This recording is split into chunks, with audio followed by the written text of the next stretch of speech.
98% of dudes rapping, they ain't nice as me. 98% ain't live the same type of life as me. The judge gave me life and then they sent me where the life is be. That level 4 with depth and vice, the type of stuff they like to see. Two choices, fight or flee. I refuse to die a chump. I never been a mark, but damn, it's scary when that riot jump. I seen dudes cry, get pumped, and some sexually brutalized. Knew a dude who lost his life and he was only doing 5 year-long racial fights when homie all you do is ride. Lonely days and nights up in a hole causing suicide. From the moment you arrive, you see the Mexican mafia, AB skinheads with big giant swastikas, pro-black philosophers, the BGF, the Kumi, and Muslims who will murk you from the nation to the Sunni. That MS was loony, quick to ride up on they rival. Even Christians went to church, hide knives up in a Bible. Political and tribal, the Crips and Damus, the Long Beach, the Hubs and the Dubs and the Grooves, the IE, the Bakersfield, the Dago Pyrus, the Hustlers quick to roll, the gangsters don't move. Say, what's cracking, YouTube? It's your boy 16 to Life, and I'm back like I'm on a parole violation. Yard down! For those of y'all that's new to my page, in 1994, I got arrested. I was eventually sentenced to 16 years plus life, and I served 24 years straight in the California prison system. Yeah, that's me gassing on that intro song right there. And if you want to get that song, you can purchase it on a 10-song EP that you get directly from me on a digital download link. If you're interested, hit me up on my email, 16tolifemusic@gmail.com, Cash App, PayPal, or Zelle me $20. I'm going to get it to you ASAP. If you want to check out more of my music, go to my YouTube playlist, scroll down to gas stations, or type in 16 to Life gas stations, and you can hear much more of my music there. All right, y'all. So today I'm going to be doing a reaction to a video called The Brutalities of the Texas Prisons. And the name of the page is OG Bloodshot Red Media. Actually, I interviewed the brother a couple of days ago. I'm going to do a reaction to this video first. He walked off 30 years straight in the Texas prison system, man. And so let's get right into this reaction, man. It's extremely interesting, man. And I definitely implore you guys to go check out his page. He got some good stories on there. Once again, 30 years straight in the Texas prison system. You know, for those that know, man, I did 30 years in Texas Department prison system. During those 30 years, I was under 2 regimes, so to speak. When I entered into prison in the 90s, it was still had the remnants of TDC. Though the name had changed to TDCJ, the living conditions, you know, the way the prison was ran was still under a TDC regime. And with that, if you did time under that regime, you know what's understood don't need to be explained. But for those that don't understand, I'm gonna try to break this down as detailed as possible. And let me just pause right here and say, I don't know a whole lot about the Texas Department of Correction system, but I have read a few books when I was locked up about dudes who was incarcerated out there. And it is definitely a harsh system. It is definitely extremely different from the California system in terms of just living conditions alone, man. Those dudes are really doing rough time, you know. From what I read, they would describe stuff that sounded like it was still, you know, stuff going on that was happening back in the 1850s and 60s, just totally different from all the, you know, the luxuries that we have doing time in the California prison system. I know in this day and age, a lot of people hear about, you know, quarter checks and, you know, heart checks and things like that. You know, you come in and you catch your little fade with your little homeboys and, you know, and long as you keep swinging, you know, you can get beat half to death, but long as you keep swinging and, you know, you don't lay it down and tell them stop or I quit. You know, next thing you know, you sitting on the front bench and voting on the TV and calling shots and doing all that. But it was a time. It was a time not that long ago when I stepped into that penitentiary, man, and wasn't no heart checks, wasn't no quarter checks. Man, it was about breaking you. Just simple as that. Breaking you. Wasn't your homeboys. It was not your homeboys. It was dudes that didn't know you, didn't care nothing about you. And I mean, you had 3 options. You had 3 options. And I mean, dude would come up to you and tell you, say, dude, what you gonna do? Man, you gonna fuck fight or bust a 60. Now, let me break that down. Yeah, a dude approached me talking about you gonna fuck, fight, or bust a 60. Honestly, I don't even know what that mean, but that sound crazy. I damn sure ain't fit to do no type of fucking up in here, so that's out. Fuck, fight, or bust a 60. So now so now you got the choices of either fighting or busting a 60. And so yeah, I definitely want to hear a lot more about this, man. This is crazy, right? And from all the stuff because you hear when you live in a certain lifestyle, you interacting with certain people before you even get to prison or to jail. So you hearing about that long before you get to jail, at least 3-4 years, with your older uncles and homeboys. And honestly, homie, with my mentality, a dude coming to me in jail talking about you gonna fuck, fight, or bust a 60, my first reaction is to get off, to let them fly, because you already know what's coming, man. So yeah, let's get more, let's hear more about it. The first two should be obvious is what they talking about. That third one, now back then, busting a 60 meant, when you went to commissary, you had a spend limit every 2 weeks of $60. So if you had money on your account, you could go down to commissary and you could spend $60. So giving a person the option of fuck fighting and busting a 60 is, are you gonna fight? And not just fight, I mean not get broken. Are you gonna give the nigga some booty? Or are you gonna go down to that commissary store every 60 if you got it like that, every month if you got 60, and bring that sack back to that person that's asking you this, and pay your way for protection? Yeah, all three is totally disrespectful with the option, except for, of course, for the fighting. But yeah, the other two options is out. So basically you have no choice, man. And that's what I tell individuals, man.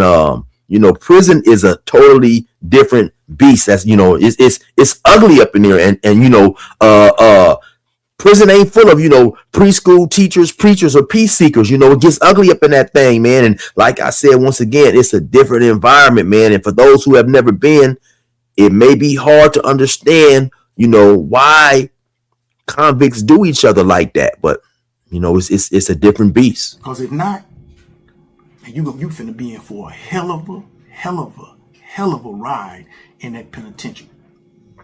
Now I'm gonna kind of break it down to you how it went down, pretty much, it went a little harder on certain units. I mean, I know everybody's heard about Ferguson unit, which I did time on Ferguson unit. Beto unit, never did time on Beto unit. French Robertson unit, man, French Robertson unit was rocking. It's one of the newer units. McConnell, Connolly, but it universally in the system of Texas Department of Corrections or Texas Department of Criminal Justice at that time, it was pretty much the same. New dude come in, and literally what they did, after you went through diagnostics and Goree, chain bust you to your prison unit, run. Now, like I said, I'm not quite familiar with all the terminology that he's using, but I feel it's pretty much the same, right? And I can get a little understanding, or at least I can assume, when he said after you go through diagnostics and Goree, whatever that is, I believe it's somewhat similar to what we call out here when you go to a reception center. So basically, they'll analyze you, see what programs you may or you may not need, have you do tests, see where your education is, see if you have to go to school, see what prison you may be going to, what level of security you may need, and things of that nature. That's what I'm assuming that he's talking about. I could be mistaken though. You through classification, classify you to whatever custody they're gonna classify you to, give you a mattress, give you a pillowcase, a pillow, a tube of a bottle of tooth powder, a toothbrush, and some state soap, and take you to your cell block, and you walk in. A lot of times, I hate to keep interrupting. Just hear him describe all that, going, getting your pillow, your toothpaste. That's something I don't never want to experience again, man.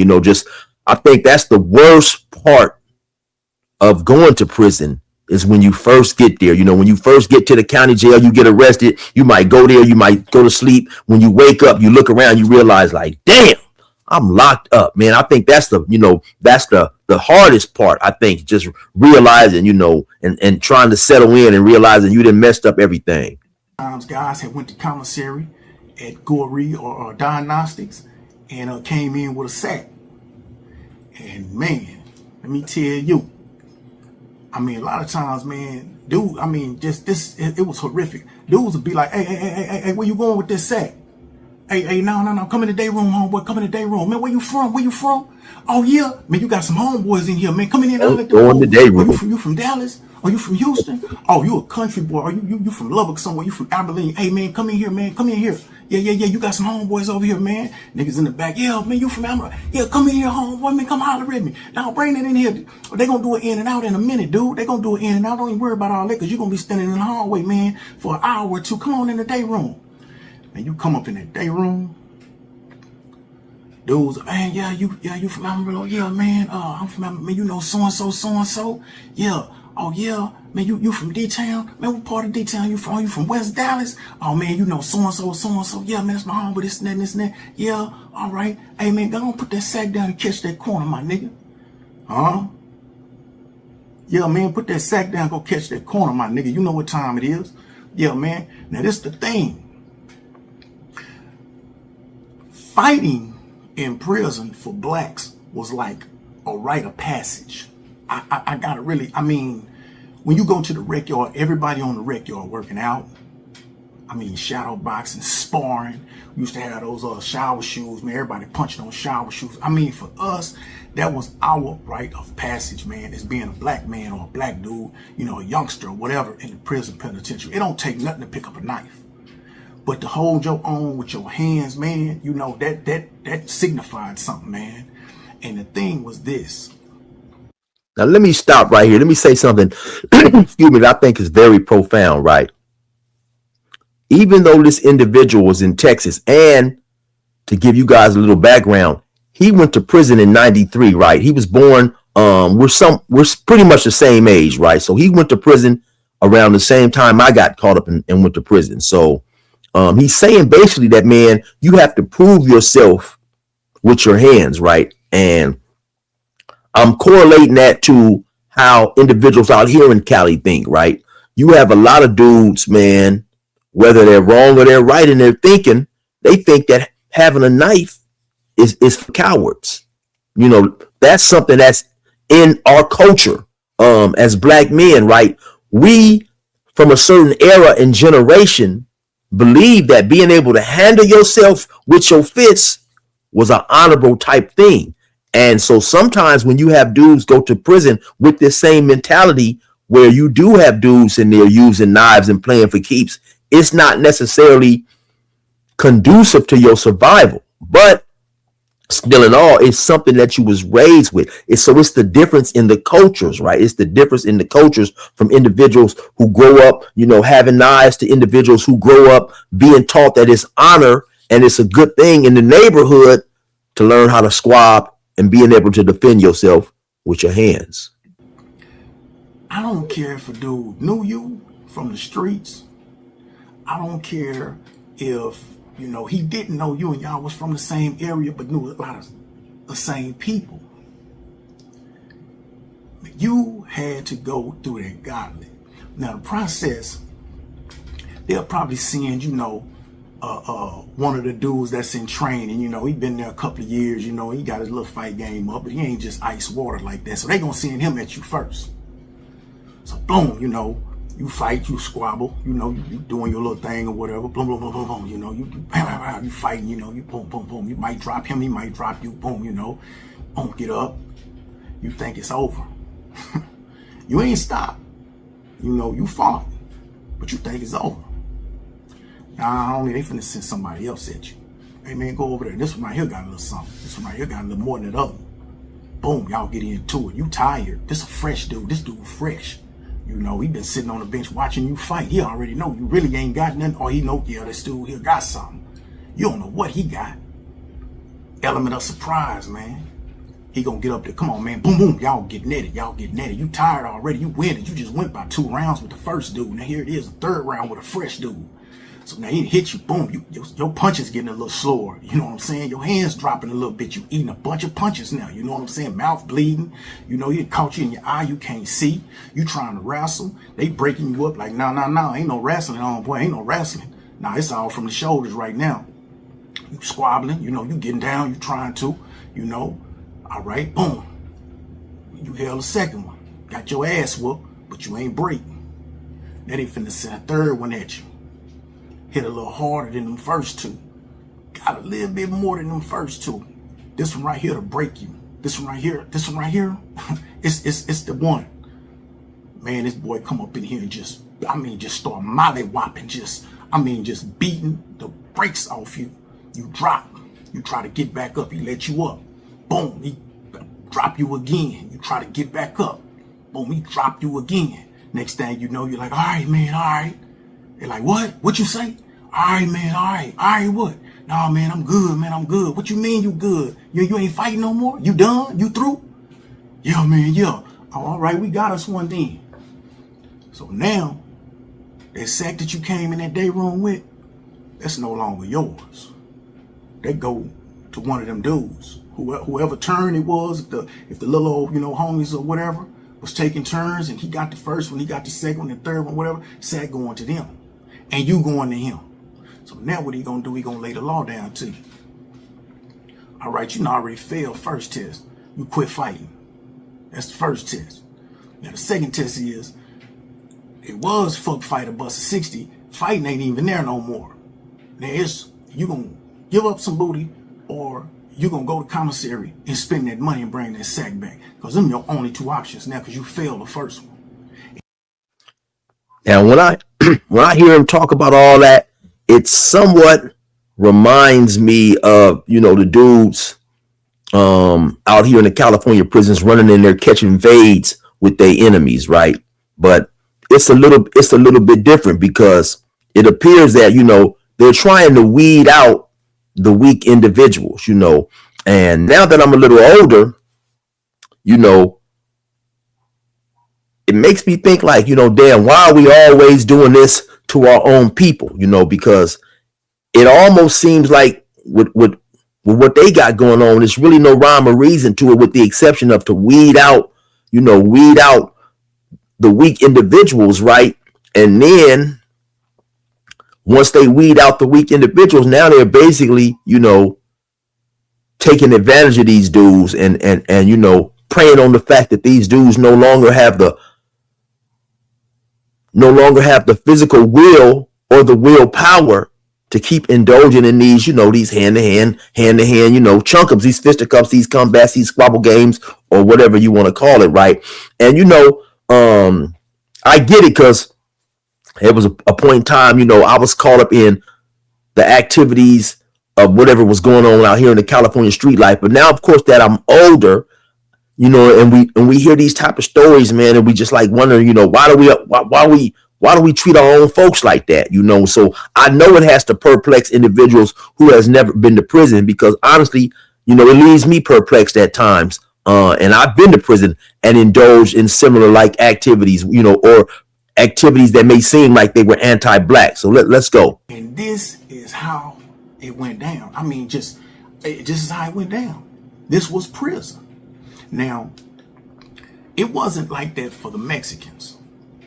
The Mexicans had a whole different regime. And for us and the Mexicans, it was pretty much agreed that we didn't put our hands on the Mexicans. When they came in, they went, because, day rooms were separated. You had little Africa, you had little Mexico. You got like maybe 10 benches on one side, 10 benches on the other side. All them benches on the other side, they belong to the essays. All these benches on our side belong to us. So, when a Mexican dude came in, Mexicans automatically went over there. They ran their own kind of test. They didn't put their hands on each other. You gonna prospect for them, or you gonna hold all the knives for them. They just had a whole different way of doing things until that dude, they did their paper checks on him and all of that kind of stuff, and found out if he was clean or if he was dirty and things like that. It'll be a dude sitting on the bench over there. You might not even know just is actually riding with the Mexicans. You might just think he's a legit member because they kept their stuff so just, undercover like that. With us, everybody know who riding with who, because we don't want no confusion. We don't want nobody, you know, pushing up on something they ain't got no business pushing up on. So now, if you ain't got that money, if you ain't got that 60, now the dude that's you know, done put you up under his wing, he may be a booty bandit, he may not be a booty bandit. You know, that's I don't, you know, don't know. If he's not a booty bandit, then he probably gonna have you washing clothes. He gonna probably have you smuggling stuff out the kitchen. He gonna probably have you holding, you know, contraband and stuff like that. And he might even rent you out to a dude who is a booty bandit, you know, just to get him some money or something. I mean, you know, that was just how it was.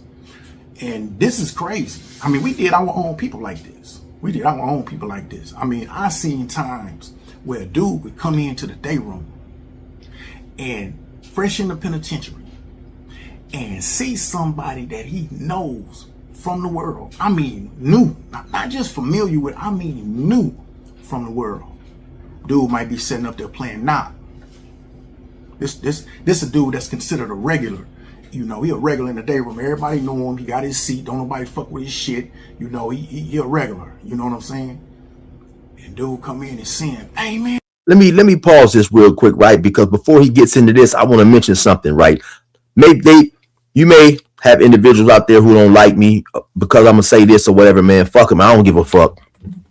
It seems like the Mexicans out there in Texas and in California have figured it out much better than the blacks, right? In terms of how they treat their people, man. I remember interviewing the dude, and I believe he was a white dude, but he was talking about doing time in California. And he was talking about it was crazy how when he would see blacks come in and they would go to the back and they would move the bunks and they'd have to fight 4 or 5 dudes, he'd be sitting on his bunk watching this. This is a white dude saying, man, why do they do each other like that? You know, now here this dude is saying in Texas, the Mexicans have a totally different system. They don't put their hands on each other. They don't beat each other down and just whoop each other out for no rhyme or reason, right? Because to me, it's crazy. And you know, even he said it himself. He said, you know, we used to do our own people like this. I haven't seen any of this. I haven't seen any of this video, right? But it's just a trip that, you know, how we fuck over our folks, right? And then so it comes to mind too that, man, listen, if you in them streets and you not willing to go to the extreme, you should not be in them streets, man, because, you know, okay, you may not be the best fighter, right? I may go up in there, I may start fighting, you know, I may get to the third person, you know, I'm tired the second person, they send a dude that's much bigger than me, so physically I cannot whoop this dude, man. So, you know, I might say, okay, man, all right, not knowing, hey, all right, man, I'm cool, man, this dude is too big. So then they come tell me what I am gonna have to do and this and that, right? But the second I get the opportunity to get my hand on some type of vicious weapon, whether it's a knife, whether it's a bat, it's something up in prison, a big old bar up out the kitchen, something. I'm just to come up in that motherfucker and I'm just to wreak havoc on that motherfucker. And if you're not willing to do all this type of shit, I don't understand why you in the streets, because sometimes it's physically impossible, like I said, to whoop everybody. But man, revenge would be on my mind from the second, you know, they try to press me and treat me like some type of mark, and I just don't understand it, right? But if you're not willing to go to the extreme, man, get up out the street. Man, what's up, Bloodshot? Damn, man, what's up? Sitting up there like, shit, what's up? Damn, my nigga, man, I ain't know you was over here, man. Yeah, I'm over here, huh? Yeah. Damn, man, man, how long you been gone? Shit, long time, man. What's up? What you trying to do? Hey, man, check this out, man. What y'all gonna do with this dude right here, man? I know him, but that don't get no free ride with me, and they ain't gonna get no free ride with nobody else. Now, I could go over there and get him and beat him up myself. Man, I'm not finna do all of that. Hey, man, y'all go, man, look at this fool, man. See what's up with this dude, man. I'm acting like I don't know him. I mean, don't give a damn about him or what. He must prove himself before I associate myself with him. That's just the way the penitentiary was. And if he did get broke, because I know him, I pretty much got first dibs on him. But I will say this, me personally, I never really, I done checked dudes, you know, before whatever, when I first went in, you know, because it was, as a youngster, it was a rite of passage, you know. You the new dude in the day room, you done gotten a few squabbles or whatnot. So when a new dude come in, they gonna get you the youngster, you know, because when I go in, you know, everybody pretty much in there older than me. So, you know, hey, look out, bloodshot, go on get him, man. You got you one. Let me see you work. So, you know, you go over there, you do your little old thing or whatever, you know.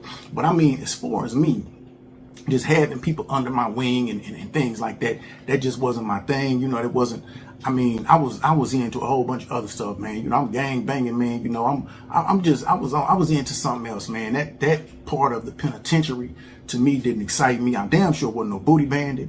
I had money, you know. I had people in the world that was supporting me, that was sending me money, so I didn't need to hog nobody, you know. So I mean, you know, the fighting part was the fun part to me, but the rest of that wasn't really my thing. So this is how we did our own people, blacks that came in.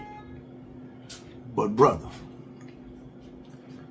meaning no disrespect, but when it came to them white dudes, man, listen to me, man, they got done so bad, man. Now I'm gonna say this right here. I know some white dudes, man, that you gotta kill. You have to. You gotta delete them, man. They not gonna accept it. You gotta delete them. Snake, old school guy named Snake, Shoe Bottom, Big Chad. I mean, I don't know where that dude got them names, right? Because a lot of times back in our era, you earned your name because of something that you did, right? Nowadays, these dudes call themselves, I'm knockout, can't even fight, you know. I'm Mr. Graham, or you know, I'm saying, make up a name indicating they got all the money in the world and they broke as hell, you know. But I know in our generation, dudes would, a lot of times your name would be given to you by other people in the neighborhood, right? So I say all that to say, Shoe Bottom, that is a cold name right there, man. The dude called himself Shoe Bottom. So, you know, you can go a bunch of different ways with that name, man. I don't know if they saying, man, this dude is lower than the bottom of a shoe or whatever. But once again, you know, a lot of those names from the old school were names that was earned through certain type of things they done in the street. I can name them off, man. You know, my mind focused on this right now. I can't really think of a lot of the names, but I know some. B Brazy, who was a white dude that was a blood, fought hard. Rocky, that was on Ferguson unit, fought hard, man. I mean, fought hard. You wasn't gonna break him. They ain't break him when he came in, and he wasn't gonna get broke, you know. So it was some white guys. I'm not gonna be one of them to sit up here and just tell you that all the white boys was hoes and all the white boys got that. No, that's not true. That's not true. But I will tell you, they got done extremely horrific, man. I mean, extremely horrific, man. Listen, beat up, raped, you know, taken advantage of in any shape, form, or fashion that you could possibly think of, man. And this, now that sounds kind of messed up, right? But once again, this is prison. And for those out there who don't understand, man, let me give you my assessment of all this, right? You got to understand, Texas, those dudes are from the South. And so a lot of them, especially this brother right here, like I say, he's born in 71. A lot of their grandparents, great grandparents had extremely negative interactions with white people. And so the mindset had to be in some of those brothers, without a doubt, without a question of a doubt in my mind. Pretty much, man, fuck this white dude, right? People don't understand, man. They want to try to bypass or dismiss the injustice or the horrific acts that was perpetrated on black people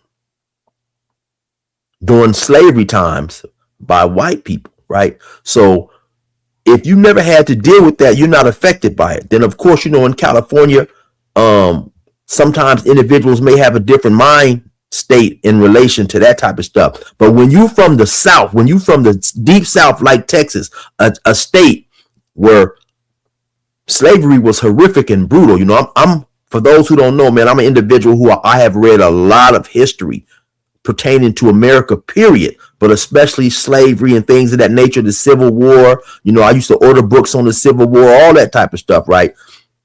So for these brothers, man, to grow up having grandparents, you know, grandfathers, and telling them about the horrifics of slavery and things that they had to experience even out of slavery, once the blacks were free, just dealing with these racial treatments by white people. You know, I definitely know without a question of a doubt that some of these brothers saw doing this stuff to white people as a way to get back for slavery, as a way to punish these dudes for what your people done to my people. And some people may say it's not right, and some people may say two wrongs don't make it right, but it damn sure makes it even, you know, because it is what it is, man. This is the thing. This is the key thing that I need y'all to really understand is this. And let me make that clear.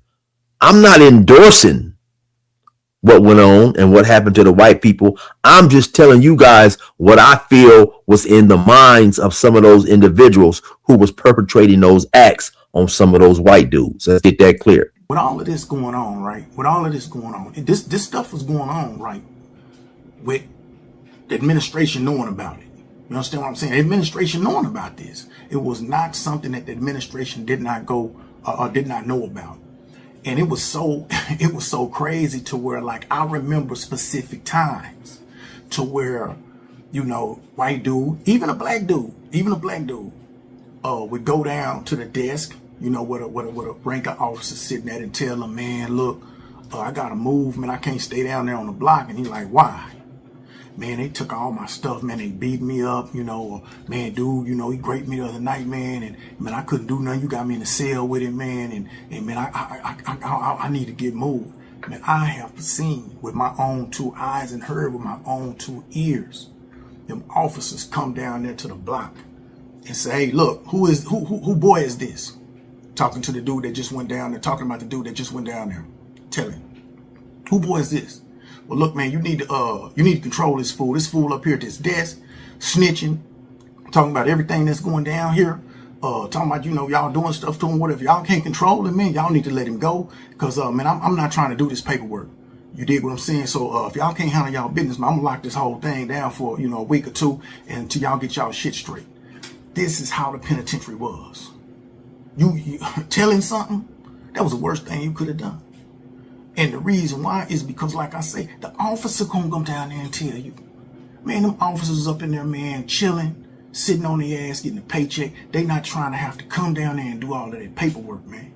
They look, man, they knew what the prison was prison. And I'm in their mind, from their actions, in their mind, if you can't live and maintain and survive in the penitentiary, you shouldn't have brought your bitch ass up in here. That's Man, 100% exactly right. And so once again, for those who have been to prison, they know. But for individuals who have not been to prison and who are intrigued by these type of stories, some of you guys may think that people who work in positions of power in prison, they care. They don't give a fuck about helping, stopping the violence or any of that, man. Those dudes, the majority of those dudes are there to get a check. Many of those dudes just already despise individuals in prison. So they're not there to stop the violence or any of that, right? And a lot of them don't like snitches. It's crazy because a lot of these officers, after doing time, a lot of them develop the same type of feelings, and they mimic the words and actions a lot of times of the convicts doing time, man. I remember having a lawyer, man, and this lawyer was an extremely good lawyer, right? I spoke about when I got arrested due to the fact that I was being charged with several different crimes. Once I did get charged with a murder, I went and hired a private lawyer, but since I had been charged with 3 attempted murders initially, my private public defender that they appointed was still showing up at court. And this dude turned out to be better than the lawyer that I hired, right? And at one point in time, and this is from a lawyer, You know what this dude told me, man? And I will put his name out there, but he was a great dude.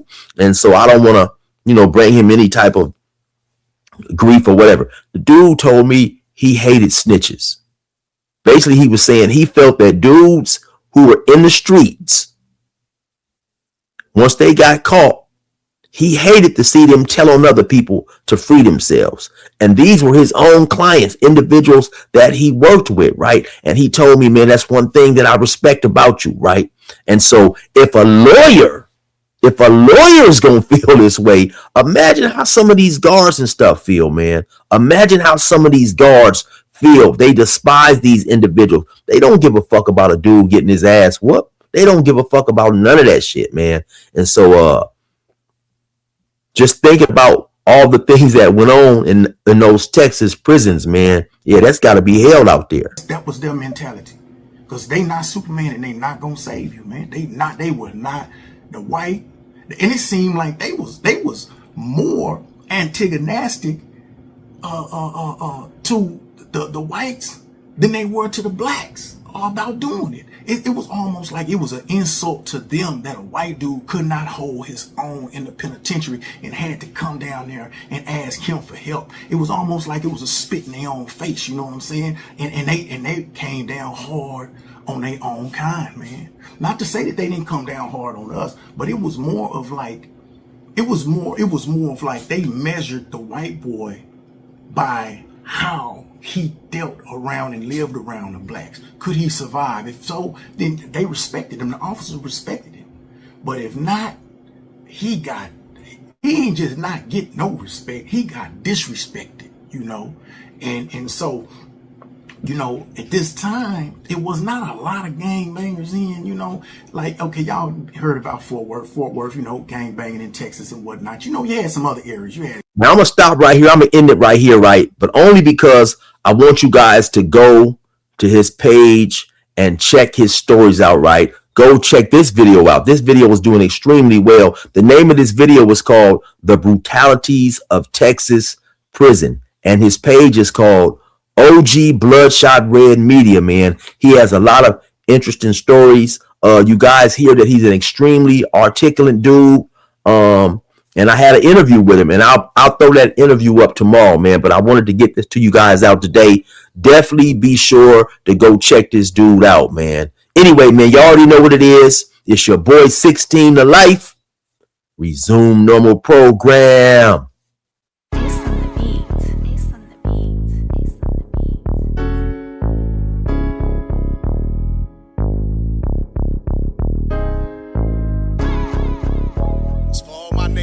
Still putting in work, hunting and chasing niggas down. Y'all better wake up, nigga. They hunting us at the same time. Check me out. 5 fingers brought together make the strength of the fist. Black power, white devils put an end to that shit. The strongest race alive divided by the love of the dope. The greed, jealousy, and envy in the colors we spoke. 5 fingers brought together make the strength of the fist. Black power, white devils put an end to that shit. The strongest race alive divided by the love of the dope. The greed, jealousy, and envy in the colors we spoke. I went to sleep this past week with a vision of peace, but I awoke to a war zone in conditions of beef. Instead of getting along, niggas is getting it on. Spitting chrome, splitting domes, steady killing our own. Ancestors rolling over more than twice in their graves. Imagine giving up your life and sacrificing in vain. We went from kings and queens and true reflections of God to being killers and thieves. Bending laps on this yard. For every slave they set free, they made a slave of the mind. Plantations been redefined, prison changed the design. Cell phones advanced enough to log you on to the net, but at the same time it's motherfuckers starving to death. They done stacked the deck for them and left it colored to die. And the more I peep it, I develop blood in my eye. They got us trapped in a cycle of pain, ambition, and violence. Predestined for early graves and prison confinement. 5 fingers brought together make the strength of the fist. Black power, white devils put an end to that shit. The strongest race alive divided by the love of the dope. The greed, jealousy, and envy in the colors we spoke. 5 fingers brought together make the strength of the fist. Black power, white devils put an end to that shit. The strongest race alive divided by the love of the dope. The greed, jealousy, and envy in the colors we spoke. What's the use in breathing air if it's polluted with hate? And aside from suicide, ain't no disputing with fate. Role models is hard to find and ain't no hope in these streets. These niggas looking up to G's, loking, posing with heat. Growing up, representing to the ends of the earth. Slanging dope, making pistol smoke, defending they turf. Refusing to coexist with enemies of the set. And vowing death before the sign of enemies to the death. Black history, what? Nigga, you a goddamn handful. Malcolm, Huey, and Nat, George, and Jonathan who? Nigga, please, get your ass on and give me some feet. This crib here, fuck that bullshit you spitting at me. But back then, I wasn't knowing about that unseen hand. Didn't know they had a fuck you and a fuck me plan. They scared to death of our potential cause they knowing the truth. And once we find it out ourselves, they ain't gonna know what to do. 5 fingers brought together make the strength of the fist. Black power, white devils put an end to that shit. The strongest race alive divided by the love of the dough. The greed, jealousy, and envy in the colors we spoke. 5 fingers brought together make the strength of the fist. Black power, white devils put an end to that shit. The strongest race alive divided by the love of the dough. The greed, jealousy, and envy in the colors we spoke. How could the same minds that built the pyramid to the east go from that to self-hatred, killing kids in the street? From one extreme to the next, opposite ends of the spectrum. Nobody to lead the lost, teach, defend, and protect them. Most blacks nowadays, they too ashamed of their skin. Psychologically enslaved, caged and chained from within. It's time to stand up and take back what's rightfully ours. Take the lead and heal the world, ascend to heights of the stars. I'm just a man and I ain't perfect, I got plenty of flaws. But I'm a soldier down to die and not relent for the cause. I come about one of the many training camps of the slum. Soon as you learn to tie your shoes, you taught to handle a gun. Reading riders for a war between the red and the blue. Cause you a blood and I'm a crip that make me better than you. Shit, the government is loving it, they plucking us off. So fuck these Democrat Republicans that's fucking us all. 5 fingers brought together make the strength of the fist. Black power, white devils put an end to that shit. The strongest race alive divided by the love of the dough. The greed, jealousy, and envy in the colors we spoke. 5 fingers brought together make the strength of the fist. Black power, white devils put an end to that shit. The strongest race alive divided by the love of the dough. The greed, jealousy, and envy in the colors we spoke. Y'all niggas better be ready, nigga. Keep them motherfucking guns bustin' when these tanks pull up in the hood near you, nigga. Open your motherfucking eyes and start looking up out them phones at these clouds and these planes, these chemtrails and all this shit they killing us with, nigga.